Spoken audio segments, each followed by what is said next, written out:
이탈리아에는요, 너무나도 예술적으로 아름다운 오래된 그 빌딩들이 참 많습니다.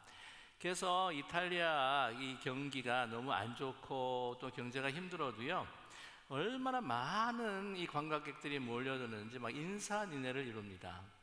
그래서 그 후손들이 참 이렇게 짭짤하게 재미를 참 많이 보는 것 같다는 생각을 갖게 돼요. 그 많은 훌륭한 그 건축물 가운데서 정말 아름다운데, 야, 이거는 이 빌딩으로서는 실패했다라는 생각이 드는 한 건물이 하나가 있습니다. 아마 벌써 여러분께서 짐작하셨을 것 같은데요, 피사의 사탑입니다. 여러분, 피사의 사탑 기울여져 있는 건 너무나 잘 알고 계시죠? 1174년에 이탈리아 건축가 보나노 피사노라고 하는 사람이 이렇게 큰 프로젝트를 가지고 시작을 했어요. 본래 이 피사의 사탑이라고 하는 것은 바로 옆에 있는 그 피사의 대성당의 종탑입니다. 혹시 그림을 보여주시면, 피사의 사탑 옆에 보면은 피사의 대성당이 있죠. 종탑입니다. 근데 저렇게 기울어져 있지 않습니까? 이제 프로젝트 시작했는데 문제가 하나가 생긴 거예요. 건축가들이 보니까 이 토양이 예상보다도 더 부드러웠다는 겁니다. 그래서 이 토양이 모래, 조개 껍데기, 점토로 구성되어 있다고 하는 것을 또 발견한 거죠. 그리고 공사를 시작하면서 이 기초를 이렇게 놓을 때에 이 땅으로 파내려갈 때에 그냥 한 5피트 정도밖에 파질 않았다고 합니다. 그러니까 여러 가지 문제로 인해서 계속해서 짓는데 이렇게 기울어지기 시작하는 거예요. 그러면서 또 밑에를 보강하고 어떻게 세워보려고 하지만 거의 불가능했다고 합니다. 그래도 그 위에 층을 계속해서 올리는데 176년이 걸렸다고 해요. 그 중간에 계속해서 이 기초를 보강하고 또 흙을 또 파내고 했는데도 계속해서 기울어지는데, 지금 현재 위치가 본래 위치에서부터 한 5m 정도, 18feet가 이렇게 기울어져 있다고 합니다. 제대로 된 기초에 세워지지 않았다는 것이죠. 그것이 문제였습니다. 그런데 참 아이러니한 것은 이렇게 너무나도 훌륭하고 아름답지만 이렇게 기울여진 실패작 같아도 이것으로 해서 너무 유명해가지고 그렇게 많은 사람들이 찾아온다고 하는 것이죠. 이렇게 기초가 좋지 않아서 이렇게 기울어지는데, 만약에 외부에서 큰 충격이라도 온다고 한다면은 어떻게 될까요? 그냥 화르르 하고 무너지지 않겠습니까? 기억하시겠지만 1989년이죠. 1989년 10월 17일입니다. 유명한 샌프란시스코 지역에 대지진이 일어났습니다.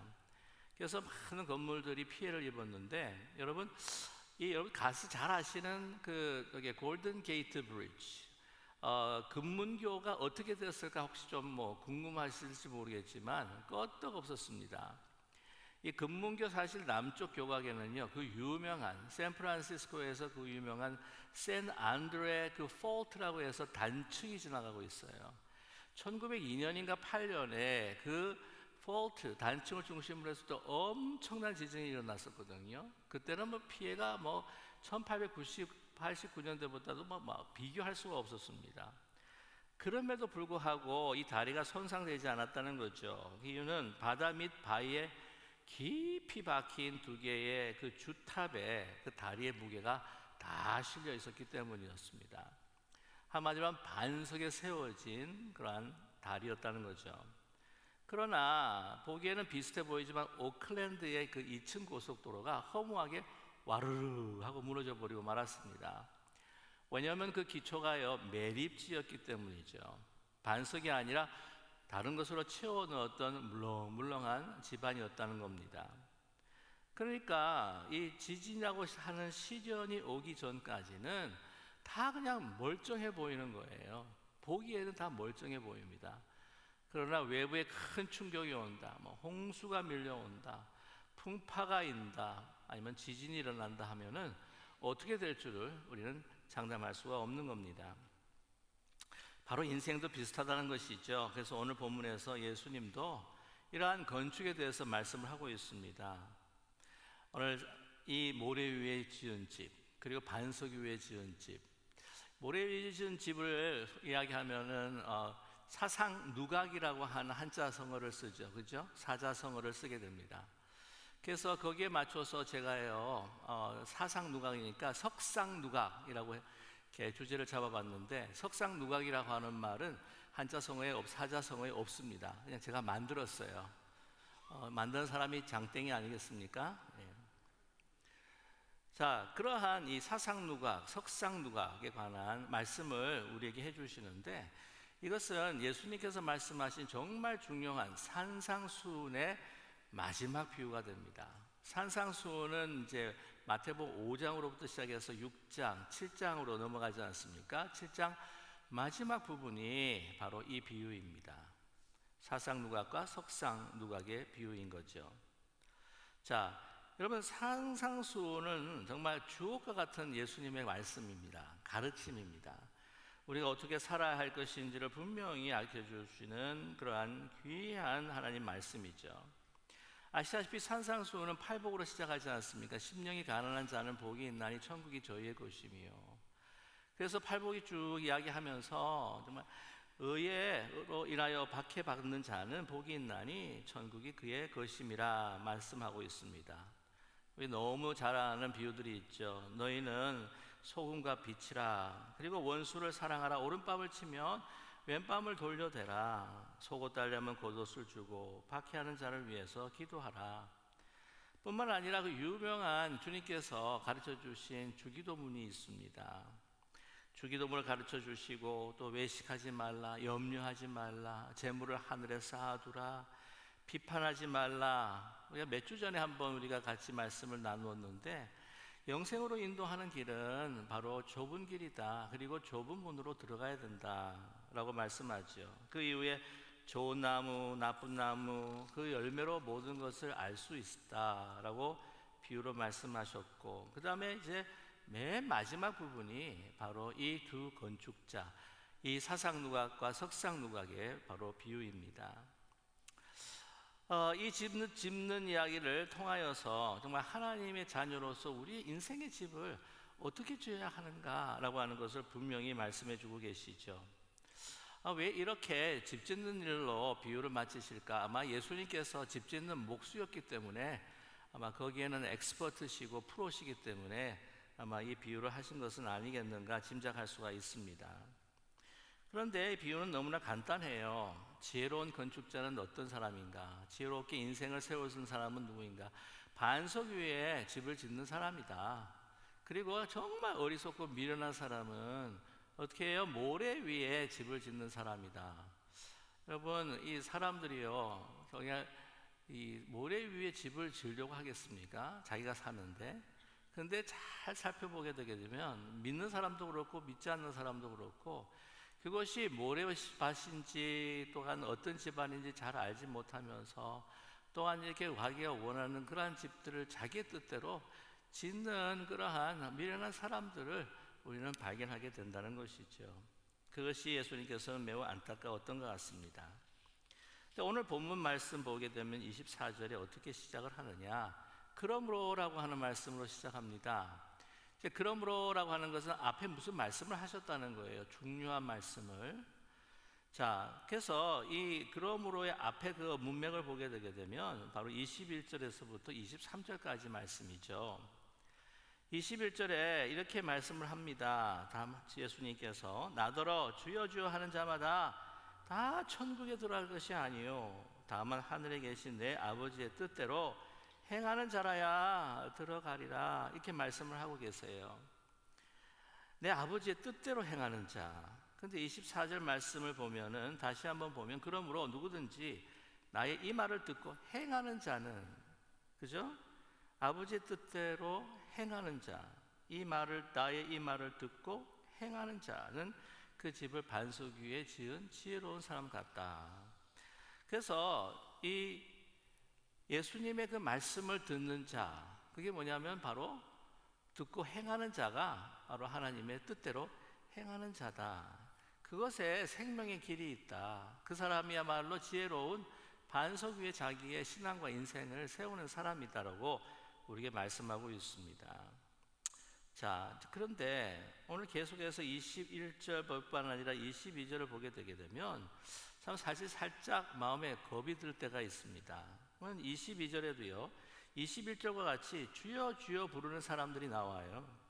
22절에 보면 그날에 많은 사람이 나더러 이르되 주여 주여 우리가 주의 이름으로 선지자 노릇을 하며 주의 이름으로 귀신을 쫓아내며 주의 이름으로 많은 권능을 행하지 아니하였나이까? 라고 그렇게 말씀하죠. 자, 그런데 오늘 24절의 말씀을 보게 되게 되면은 내가 너희를 도무지 알지 못한다 라고 이렇게 말씀하시는 부분이 있어요. 이 부분에 있어서 살짝 겁이 나는 게 뭐냐면 우리 기쁜 우리 교회에서 제일 주여 주여 말하는 사람이 누구일까? 제가 제일 많이 해요, 주여 주여를. 그리고 우리 어르신들 보게 되게 되면 무슨 일이 팍 있으면 어이구 주여, 뭐 딱 일이 생기면 어이 주여. 그리고 주여 주여를 제일 많이 하는 그 교단이 어딥니까? 순복음 교단이 제일 많이 해요. 주여 주여 막 기도할 때마다. 근데 오늘 이 말씀을 보게 되면 이 주여 주여 하는 사람들이 예수님이 책망하셨던 바리새인들, 서기관들, 종교 지도자들이 아니라고 하는 사실이죠. 예수님을 잘 따르는 사람들이었다는 겁니다. 제자들. 생각을 해보십시오. 이 제자들 70인들을 이제 선교 여행을 하고 전도 여행을 보내면서 예수님께서 권세를 주실 때 그들이 어떻게 했습니까? 그들이 복음을 전하고 또 뿐만 아니라 그 병들을 고치고 귀신을 쫓아내는 선지자적인 그런 사역을 하지 않았습니까? 그 사람들을 지칭하는 것 같다는 생각이 들려요. 자, 그런데 오늘 뭐라고 말씀을 하십니까? 그렇게 행하고 그렇게 사역하고 놀라운 일들을 벌였어도 문제는 진정으로 예수님의 말씀을 듣고 그것을 행하고 순종하지 않는다면 그들은 어떻게 해요?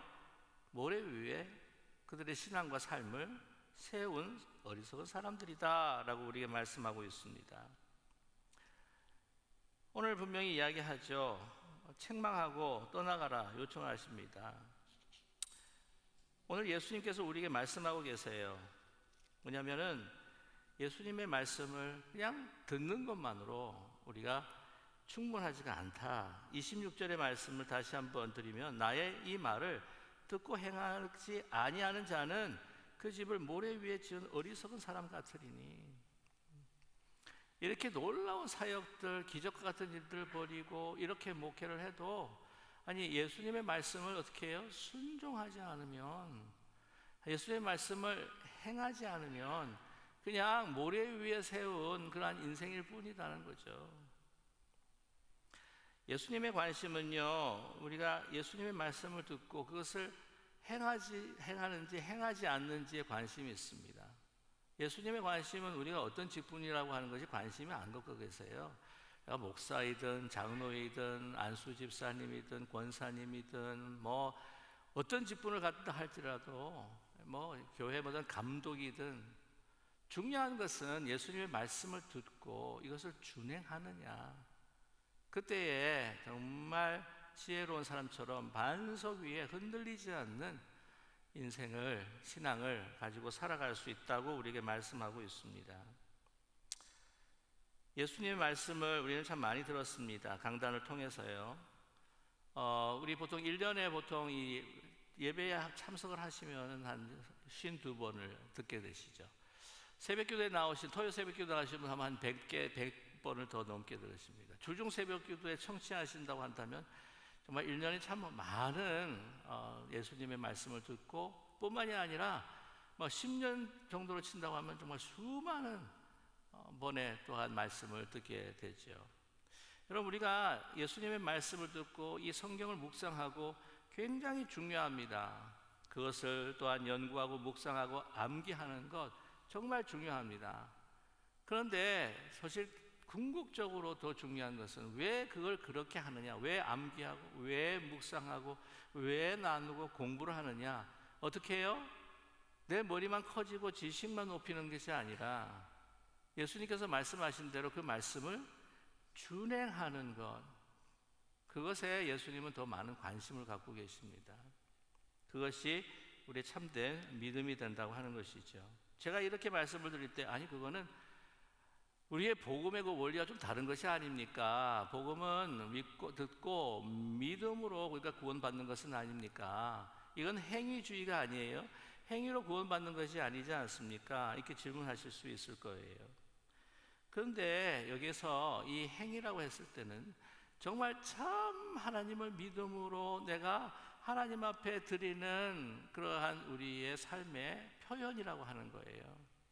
그리고 정말 믿는다면 사실은 우리가 순종하고 행하지 않겠습니까? 어떤 사람이 그럽니다. 너 나 믿어? 믿어. 그러면 너 나하고 좀 같이 가. 안 갈래. 믿는다며. 믿지만 안 갈래. 그러면 정말 믿는 것일까요? 예수님이 가자 그러시는데 아니요. 나 믿니? 예, 믿습니다. 그럼 믿으면 가자. 아니요. 그럼 믿음일까요? 정말 믿는다고 하는 것. 그런데 이 산상수훈을 보게 되게 되면은 그 외형주의적인 이 행위에 대한 말씀을 하고 계십니다. 산상수훈의 모든 말씀을 보았을 때에 이 행위라고 했을 때는 외형주의적인 외식주의적인 행위를 예수님께서는 경고하셨어요. 그런데 이 행하는 것, 예수님의 말씀을 듣고 행하는 것은 정말 진실된 믿음의 행위를 말씀하시는 거죠. 예수님께서 외식적인 행위에 대해서 언급하신 적이 있어요. 마태복음 6장 1절 상반절에 사람에게 보이려고 그들 앞에서 너희 의를 행하지 않도록 주의하라 라고 말씀합니다. 남에게 보이려고 금식한다거나 거룩함을 보이기 위해서 기도한다거나 내가 의롭다는 것을 보이기 위해서 섬긴다고 하는 거나 그것이 아니라고 하는 것이죠. 그런 외식적인 행위가 아니라 정말 진정한 행위가 뭐냐? 예수님을 참으로 믿고 따를 때 드리는 행위는 오른손이 하는 것을 왼손이 하는 것으로 알지 못하게 하고 겉으로 행위가 아니라 정말 마음으로 또한 그 행위에 바로 그 의도가 있고 그 동기가 있다는 거죠. 예수님께서는 먼저 진실된 그 마음의 믿음을 소중히 여기셨습니다. 그래서 간음의 죄를 미워하고 그 살인의 죄를 미워하시는데 마음으로 짓는 간음도 간음이요 마음으로 짓는 것도 살인도 미움도 살인이라고 말씀하지 않습니까?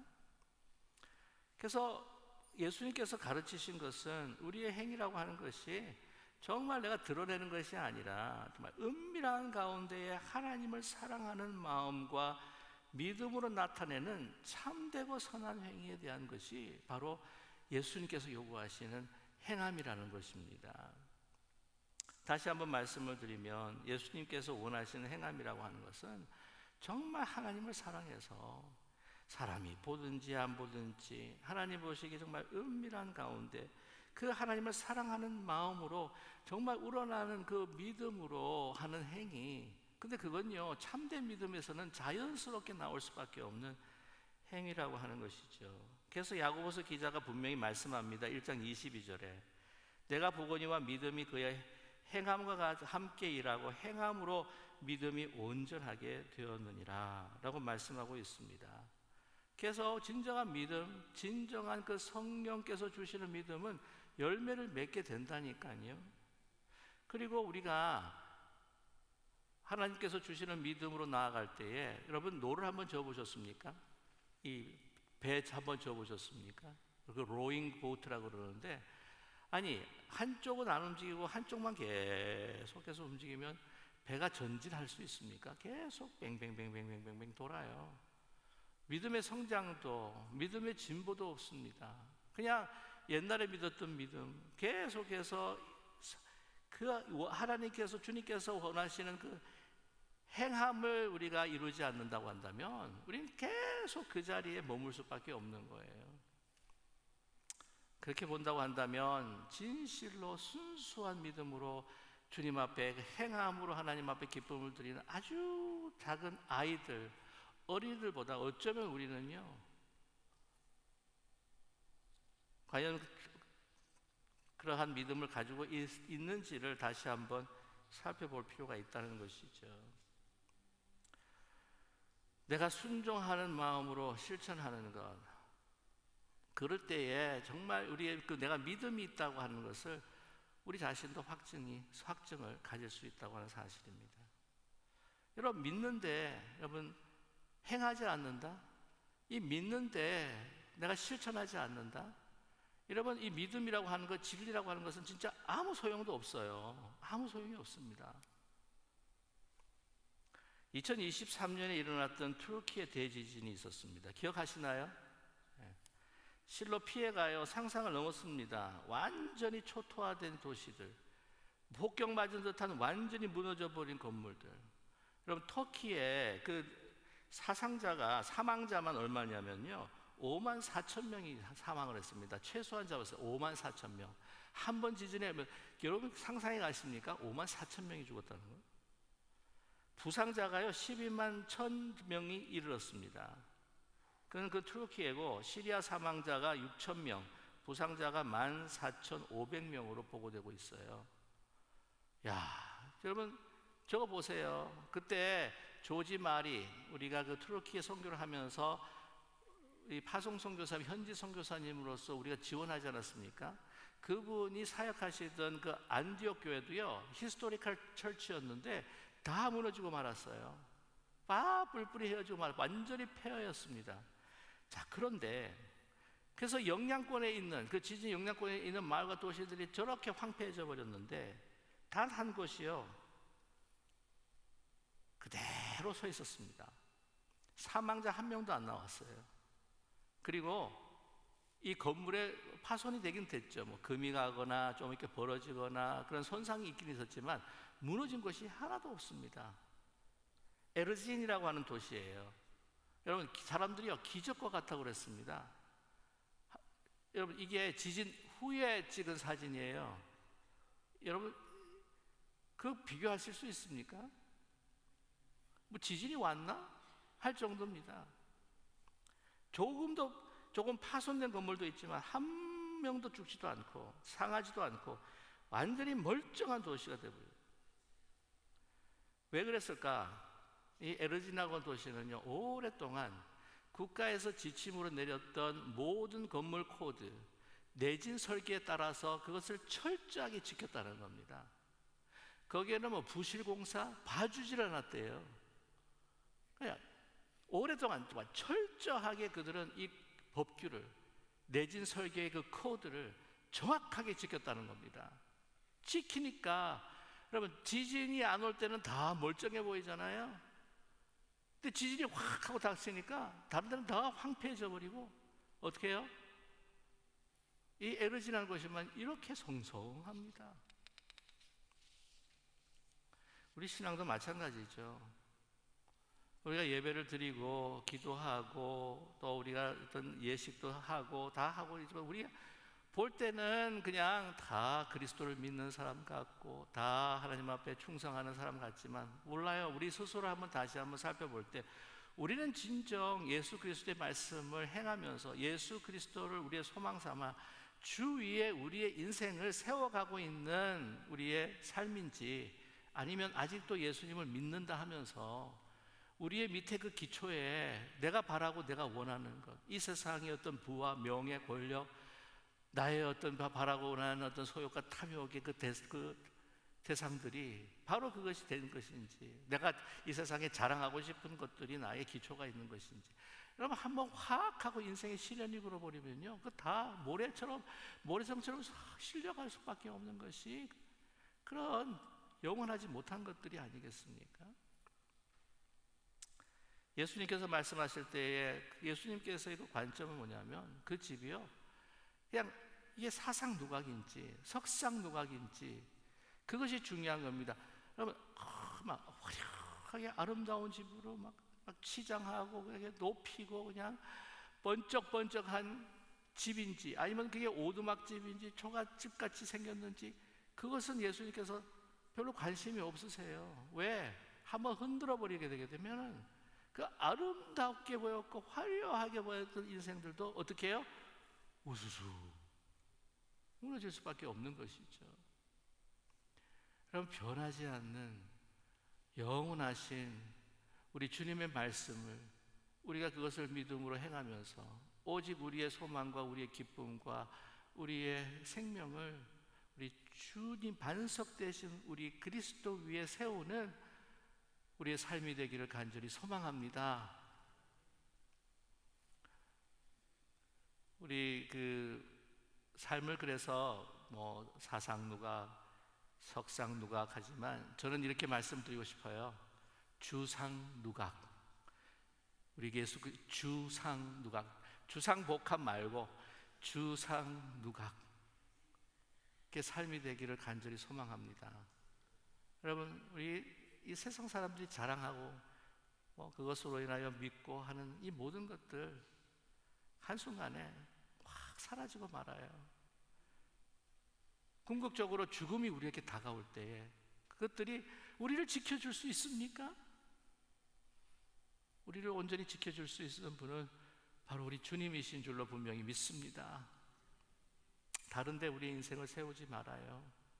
오직 주의 말씀을 진리로 삼아서 믿음으로 그 말씀을 행하며 그 든든한 주의 반석 위에, 여러분, 우리가 우리의 인생을 세울 때에 어떤 인생의 고난과 시련이 우리에게 닥쳐와도, 어떤 문제가 나를 뒤덮는다 할지라도, 우리에게 심지어는 마지막 순간에 죽음이 온다 할지라도, 우리가 하나님 앞에 심판주 하나님 앞에 설 때에도 우리가 설 수 있는 이유는 바로 반석 대신 우리 예수 그리스도를 반석으로 삼아 설 때에 우리는 주님 앞에 나아가게 될 줄로 분명히 믿습니다.